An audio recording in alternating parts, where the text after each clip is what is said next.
Assalamualaikum warahmatullahi wabarakatuh. Balik lagi dengan gue Irman dan selamat datang kembali di Chemistry, cerita mistis para pendaki. Apa kabar kalian today? Semoga baik-baik saja, dilancarkan rezekinya dan selalu dalam lindungan Allah Subhanahu wa Ta'ala. Amin. Alright. Waduh, semangat banget nih gue. Kenapa? Yaps, karena di sini gue akan kolaborasi dengan Bang Aldi dari channel mereka ada. Gile. Halo Bang Aldi, sehat-sehat selalu. Dan sebelumnya gue mau ngucapin banyak terima kasih untuk kesempatan kolaborasinya. Semoga semakin menambah ukhuwah persilaturahmian antar kreator. Anjas. Oke. Jadi di sini gue sama Bang Aldi bakal ngebawain cerita dari Mas Aris Rizky Ardiva. Dan untuk ceritanya sendiri kita bakal bagi dalam 2 part. Nah, untuk part pertamanya itu di sini, dan untuk part 2-nya nanti ada di channel Bang Aldi, mereka ada. Tapi seperti biasa, sebelum kita masuk ceritanya, jangan lupa like, comment, and share video ini. Subrek channel ini, subrek juga channel mereka ada. Dan nyalain lonceng notifikasinya supaya kalian gak ketinggalan cerita-cerita selanjutnya.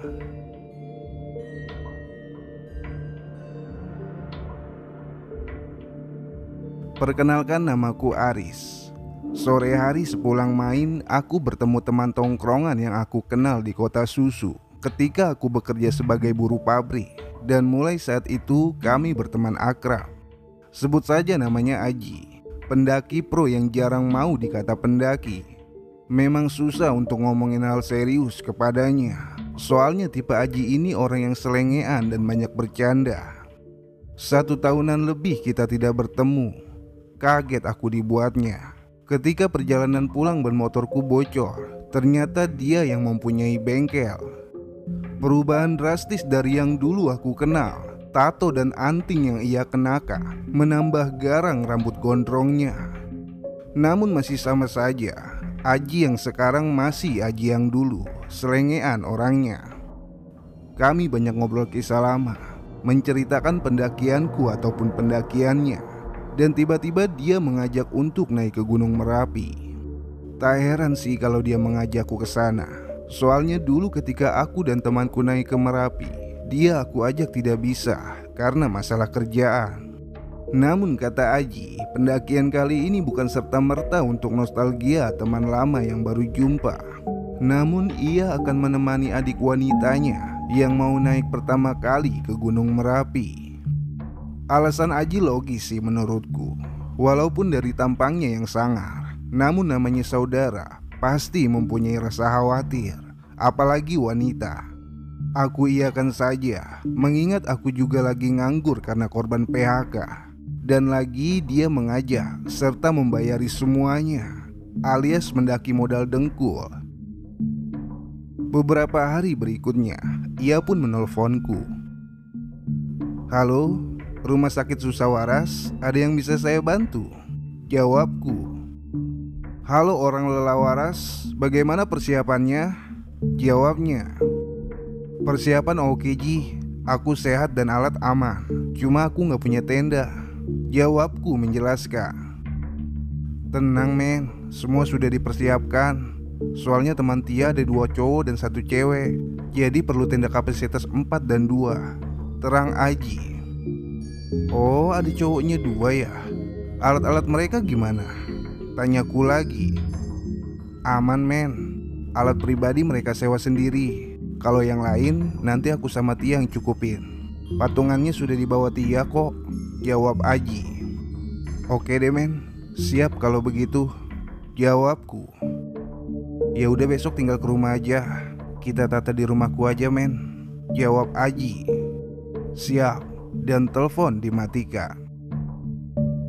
Izin telah aku dapat. Ibu yang tiap aku tinggal naik gunung pun menceritakan legenda dan cerita gunung yang hendak aku datangi, semata-mata agar anak gantengnya ini bisa menjaga diri dan selalu berhati-hati. Setelah ku masukkan peralatan dalam tas yang segede lemari kulkas, Tak lupa aku cium tangan ibuku untuk meminta doa restu agar keselamatan selalu menyertai. Brum, motorku siap mengaspal. Kini saatnya berangkat ke rumah Aji.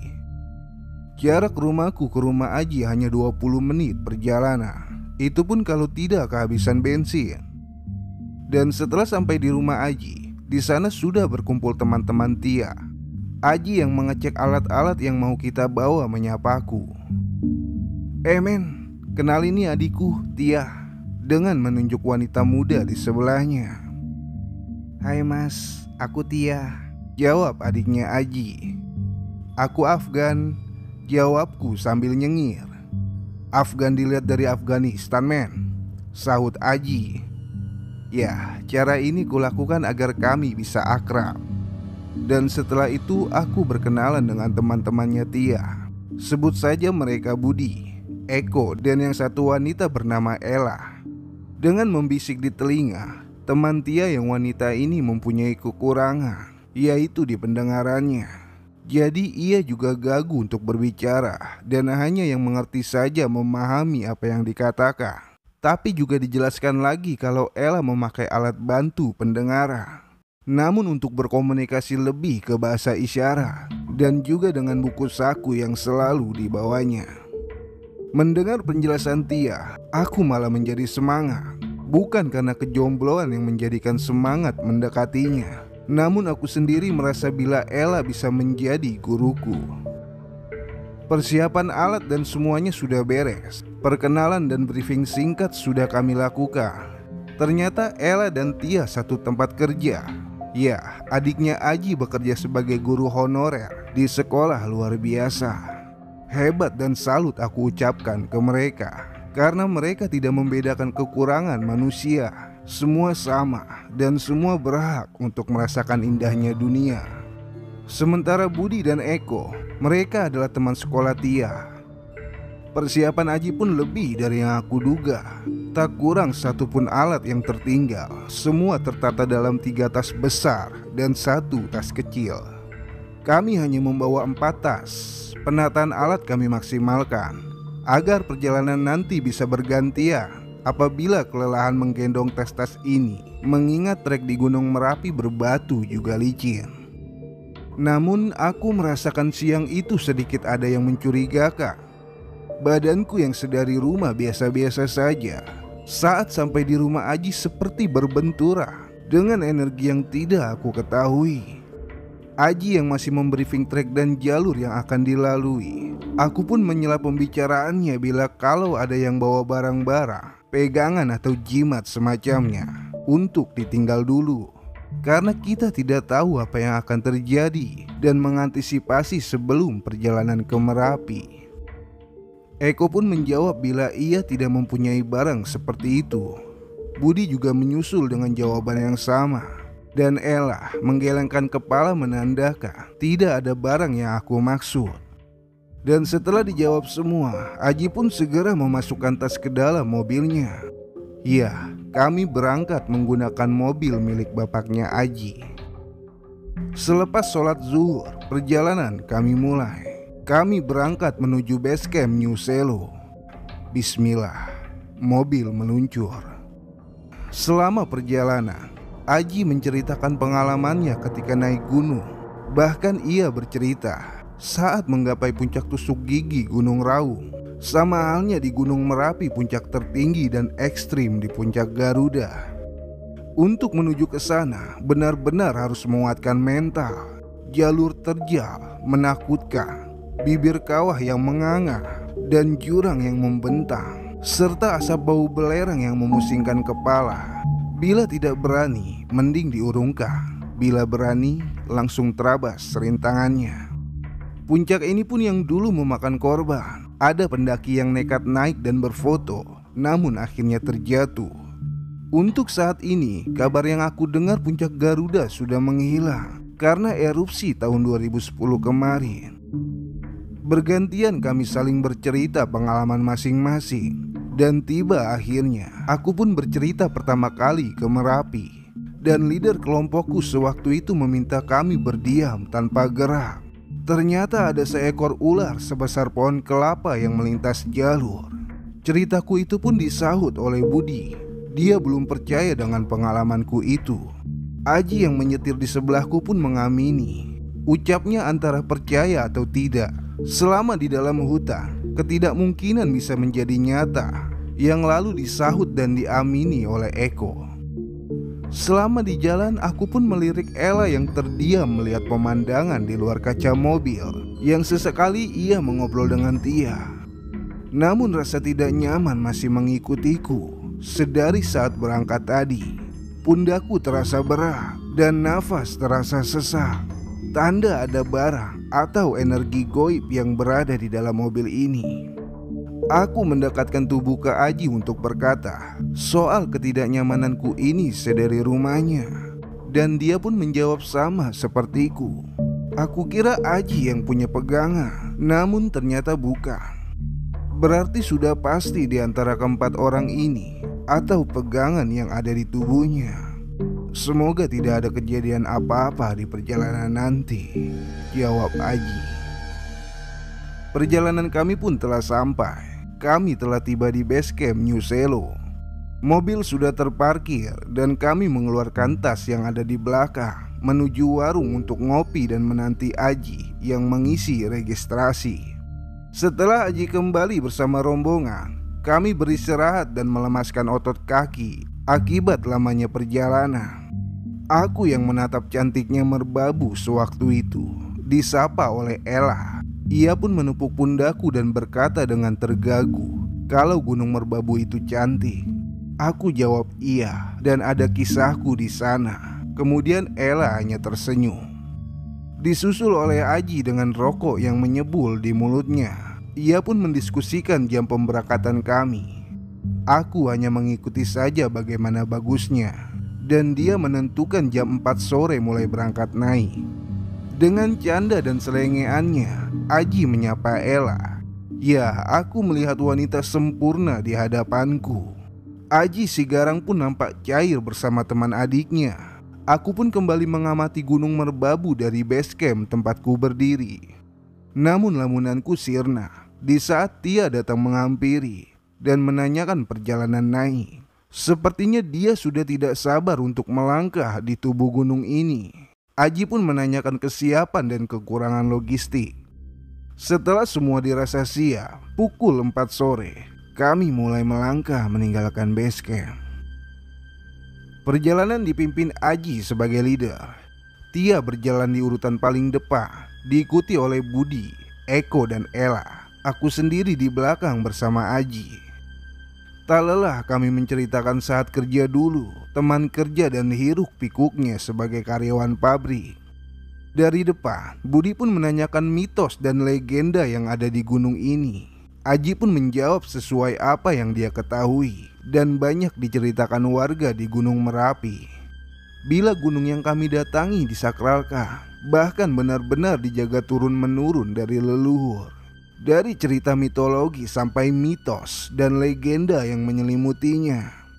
Aji juga menceritakan dengan detail bila hewan dan tumbuhan yang ada di hutan dipercaya dijaga oleh abdi penguasa kerajaan Merapi. Dan kita sebagai tamu setidaknya menjaga etika serta sikap ketika berniat mendaki. Banyak pertanyaan dari Budi. Aku pikir anak ini antara percaya dan tidak mendengar jawaban dari Aji. Aku pun hanya menjawab, apapun legenda dan cerita mistisnya, semua ada tujuan yang baik.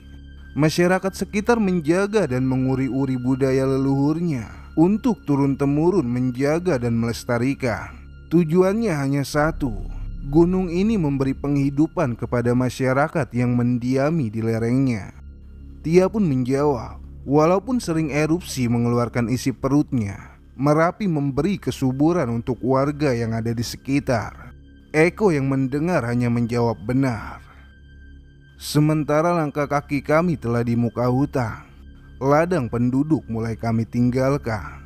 Jalur yang aduhai mengucurkan keringat begitu deras, yang sesekali kami break untuk mengambil nafas dan minum. Ella yang selalu berdekatan dengan Tia, aku lihat ia begitu menikmati perjalanan ini. Yang sesekali ia mengeluarkan handphone untuk memfoto tumbuhan dan lumut yang menempel pada batu.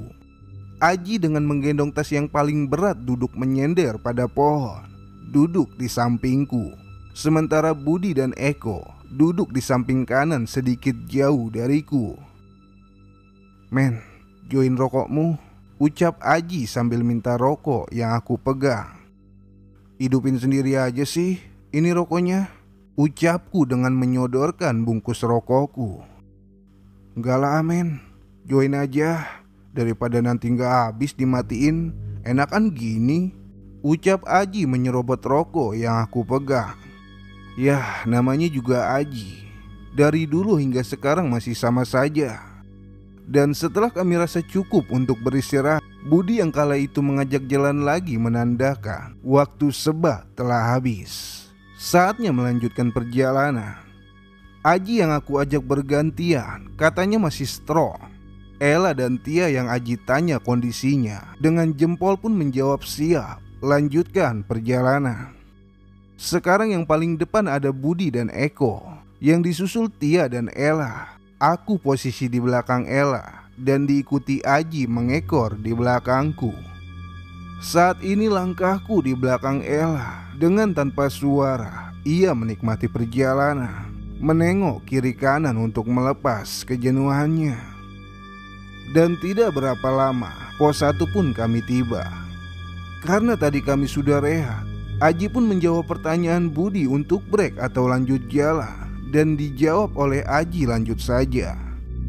Masih dengan mengamati Ella, aku membayangkan bagaimana aku seperti posisi Ella saat ini. Terenyuh. Namun dari sikap dan fisiknya aku akui kalau Ella tidak mau yang namanya diremehkan. "Lah, gimana kakimu?" tanyaku. "Baik," jawabnya dengan gagu. "Nggak sakit atau bagaimana kan? Kalau ada apa-apa, beritahu kami ya," jawabku lagi. Dan dengan jempol dan anggukan, dia pun menjawabnya. Tia yang sering menoleh dan berbicara dengan Ella menggunakan bahasa isyarat sesekali tertawa. Kala Tia tertawa, aku pun kepo menanyakannya. Ada apa sih? Kok ketawa-tawa?" tanyaku. "Anu mas, kata Ella, masku Aji kakinya gemeteran, seperti nahan pipis," jawab Tia. Halo, orangnya denger loh ya," sahut Aji dari belakang. "Waduh lah, kamu mengamati aku ya? Kalau cinta bilang aja, nanti aku love you tuh lah," jawab Aji dengan senyum sok manisnya. Sontak kami pun berhenti sejenak untuk tertawa. Ella yang mendengar jawaban Aji hanya menggelengkan kepala dan tangan dengan muka yang lucu, menandakan tidak lope sama Aji. Perjalanan yang melelahkan kami usir dengan canda dan obrolan. Belum sampai pos 2, langit sudah menggelap. Sinar mentari meredup di bawah selimut pohon yang menjulang. Aji dari belakang pun berteriak brek. Aku melihat jam tanganku, ternyata sudah mau masuk maghrib. "Kita break dulu ya sampai azan selesai, dan persiapkan lampu senter ya." Seketika kami duduk dan mencari peralatan perang penunjang perjalanan malam. 15 menit berlalu, kami melanjutkan perjalanan. Pos 2 sudah sampai. Kami pun rehat untuk makan dan juga beribadah. Aji mulai membongkar tasnya, mengambil air dan kompor. Ia memasak air untuk menyeduh kopi, dibantu dengan Tia yang menghidupkan kompor satunya untuk memasak mie. Sementara Budi dan Eko merapat untuk sekedar menghangatkan diri di samping kompor. Headlamp Aji menyoroti sekitar, dan ketika ke arah tanah yang datar, ia pun terkejut. "Astagfirullah, pocong!" ucapnya dengan terkejut. Mendengar ucap Aji, kami semua menyorot lampu senter ke arah lampu headlamp Aji. "Mana?" sahut Budi. "Itu Ella mas, sholat maghrib pakai rukuh," jawab Tia. "Iya mas, itu Ella pakai rukuh," sahut Eko. "Apa iya? Kok nggak pakai lampu? Jawab Aji. Apa iya ada men pocong sujud kayak gitu? Jawabku.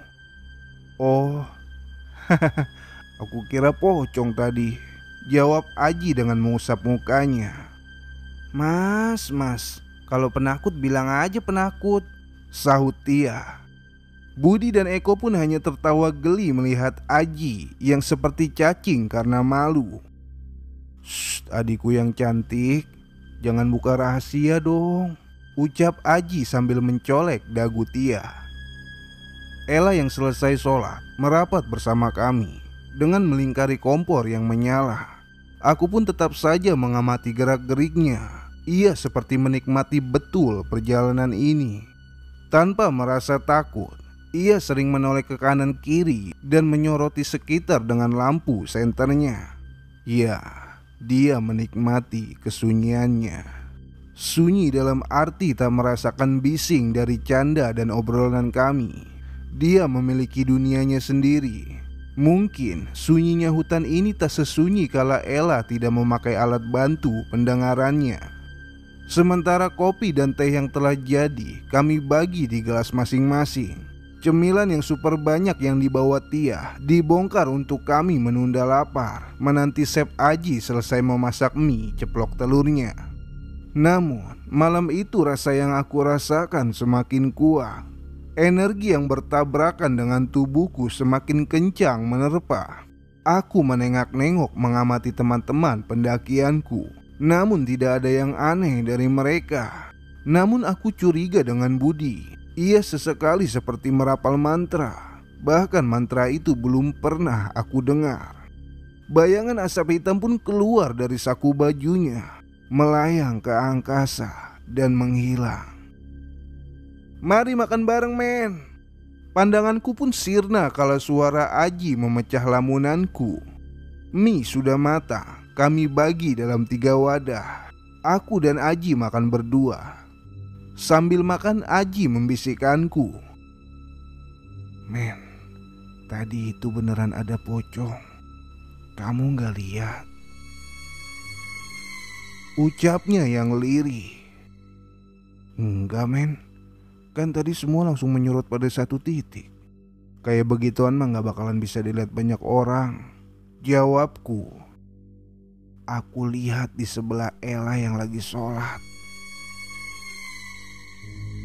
Mungkin buangan kali ya, jawabnya. Aku malah gak nyaman men. Ada yang berbenturan dengan tubuhku, ucapku. Aku ngerasain sedari bawah men. Makanya sampai kakiku gemetar ngelawan energi itu. Kira-kira apa ya men? Tanya Aji. Nggak tahu lah men. Nanti baca-baca saja, jawabku. Kami pun menyelesaikan sesi makan malam kami. Setelah selesai dan semua alat sudah di packing lagi, kami menghabiskan kopi dan rokok disambil dengan briefing ulang dari Aji. Aji sebagai leader tim memposisikan diri dengan benar. Ia memberi penjelasan bila trek di depan lebih terjal dan banyak kerikil kecil. Dan apalagi jalan malam untuk lebih berhati-hati dalam melangkah, serta saling menjaga antar teman. Tujuan camp kami di Pasar Bubrah. Perkiraan sekitar 3 jam berjalan sesuai ritme awal pendakian. Dan Aji menyentil lagi soal barang pegangan atau jimat. Mengingat Pasar Bubrah adalah pasar setannya Gunung Merapi. Dan juga mitos yang menyelimuti begitu kental terkait kerajaan Merapi. Aji dengan tegas untuk menetralkan atau membuangnya daripada nanti menjadi masalah pada tim. Namun dari briefing yang Aji jelaskan, semua menjawab kalau tidak ada yang membawa pegangan atau jimat. Tas yang aku bawa berisi tenda berganti posisi di bawah Aji. Dan aku, ya bawa yang berat. Posisi Aji di depan, dia memimpin rombongan. Kemudian disusul Tia dan Ella, lalu Budi dan Eko, dan aku penyapu bersih paling belakang. Bismillah, kami lanjutkan perjalanan. 2-3 kelokan tidak ada gangguan. Hanya saja aku melambatkan langkah untuk sedikit menjauh, mencoba merasakan apakah energi yang bertabrakan itu masih ada atau tidak. Bila rasa itu makin kencang, bukan dari rombongan, tetapi dari hutan yang kami lalui. Namun bila menjauh malah lebih bisa netral. Bisa dipastikan salah satu dalam rombongan ada yang berbohong pada kami. Dan benar saja, jarakku dengan rombongan kini sekitar 10-15an langkah. Tabrakan energi itu tidak sebegitu kencang saat bersama rombongan. Dugaanku benar. Apalagi tadi aku melihat asap hitam dari kantong baju Budi. Dari atas Aji pun mengode dengan sorot lampu yang dikedipkan. Ternyata Aji menyadari bila aku tertinggal dan berinisiatif menantiku. Aku pun menjawab dengan kedipan dan sedikit mempercepat langkah kaki. Saat aku merapat dengan rombongan, Ella pun menanyai kabarku. Aku hanya menjawab tidak apa-apa. "Men, gantian aku di depan. Kamu sapu bersih," ucapku dengan mendahului mereka. "Oke men," jawab Aji disambi ayunan tangan untuk rombongan berjalan mendahuluinya. Di depan rombongan kini rasanya lebih nyaman. Bukan rasa energi yang berbenturan. Bergantian mata ini melihat penghuni hutan sesungguhnya. Dalam hatiku pun selalu mengucapkan permisi dan salam. "Amit mbah, nyun sewu, derek langkung kulo sak rencang bade lewat," ucapku dalam batin. Sosok kakek tua yang membelakangiku kami lalui. Aku pun melihat Aji masih di belakang kakek tua yang berdiri mematung dan menengok tepat di posisi kakek itu berada. Kemungkinan dia merasakan ada suasana yang aneh. Kembaliku menengok jalur. Sekelebatan hitam melewati depanku dan juga seperti ada bisikan di telinga. "Le, koncomu konen mudun." Belum sempat aku menanyakan siapa yang dimaksud, Aji dari belakang berteriak, "Men, break! Ella terpeleset!" Aku pun menoleh ke belakang dan benar saja, Ella terduduk karena salah menginjak batu. Setelah Ella berdiri, ia melangkah mendekatiku. Karena posisiku sudah hampir tiba di Watu Gajah, aku pun tanya kondisi Ella. Namun dia hanya menggelengkan kepalanya. Aku coba pegang kakinya. Bila dia kesakitan pada satu titik, berarti ada yang sakit. Namun tidak, kakinya hanya kotor karena tanah saja. "Gimana di belakang men?" tanyaku berbisik ke Aji. "Tadi aku seperti merasa dingin lokal. Terus aku toleh lihat kiriku tidak ada apa-apa," jawab Aji dengan lirih. "Tadi ada kakek tua membelakangi kita men. Tapi sudah aku jawab duluan untuk kita semua kok," jawabku lirih di telinga Aji. Dan langkah kami lanjutkan. Baru teringat di saat tempat kami break itu, dulu rombonganku melihat ular yang melintas. Terbersit ingatan masa lalu. Aku pun waspada bila kejadian itu terulang lagi. Semua sudut aku soroti pakai lampu. Alhamdulillah aman. Watu Gajah telah tiba. Kami pun hanya berhenti untuk minum dan melanjutkan perjalanan lagi menuju Pasar Bubrah. Vegetasi yang sudah jarang malah lebih kehamparan luas membuat angin semakin kencang meniup dari penjuru arah.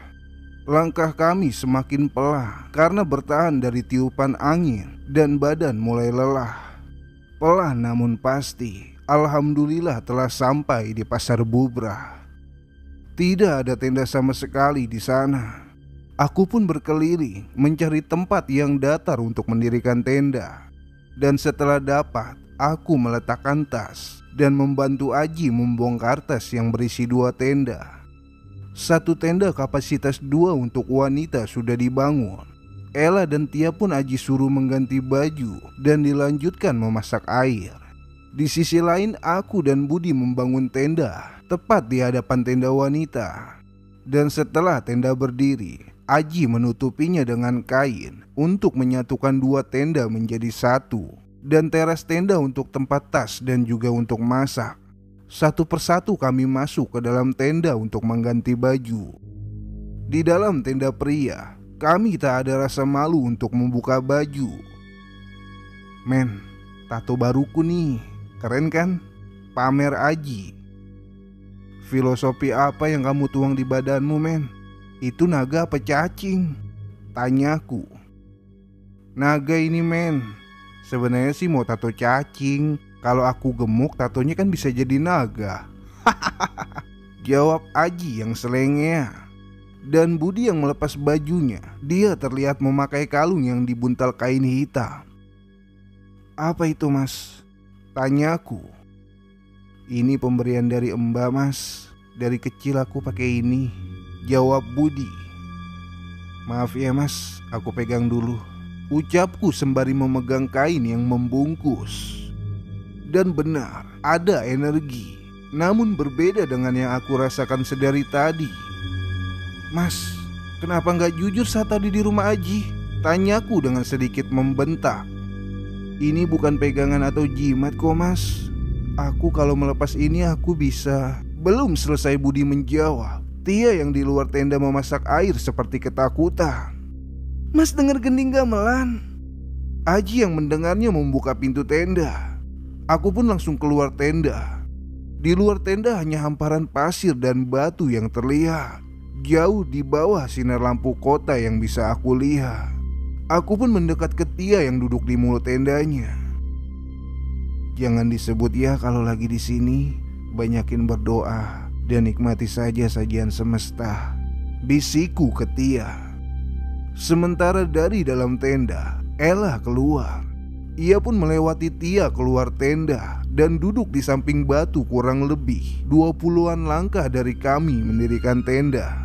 Dia pun terduduk merenung dan tanpa tolah-toleh, seperti orang menikmati pemandangan. Setelahnya Aji dan Eko keluar tenda, merapat di depan kompor menemani Tia. Aku pun meninggalkan mereka untuk menyusul Ella yang menyendiri. Kemudian aku duduk di sampingnya. Lagi ngapain? Tanyaku. Dia pun menjawab dengan menulis di buku saku yang selalu dibawanya. Katanya, aku menikmati suasana. Kemudian ia bertanya, tadi lihat kakek tua berbaju hitam. Bacaku dari tulisannya. Jadi kamu melihatnya juga? Tanyaku lagi. Dan dibalik lagi lembar buku sakunya dan menuliskan, iya, dari rumah Tia sudah gelisah. Aku juga merasakan. Tapi aku tidak tahu siapa yang membuat tidak nyaman perjalanan ini. Kamu dengar gending tadi yang dikata Tia? Di sana ada orang banyak. Ungkapnya di tulisan yang aku baca. Kemudian Ella memperhatikan sudut sebelah kanan kami. Dan ketika saat mau aku soroti pakai senter, tanganku dihalau Ella. Dan aku pun paham maksud Ella yang dilihat dengan mata telanjang. Samar-samar dibantu penerangan bulan, aku melihat banyak aktivitas. Bukan aktivitas pendaki yang baru berjalan atau mendirikan tenda, namun lebih ke aktivitas keramaian. Banyak bayangan orang berlalu lalang. Aku pun kembali bertanya ke Ella, kamu bisa melihatnya? Dan dengan anggukan ia menjawab. Dia pun menulis lagi untuk menceritakan. Di sini pusatnya. Berbagai macam bentuk mereka berkumpul. Kita harus hati-hati, mas.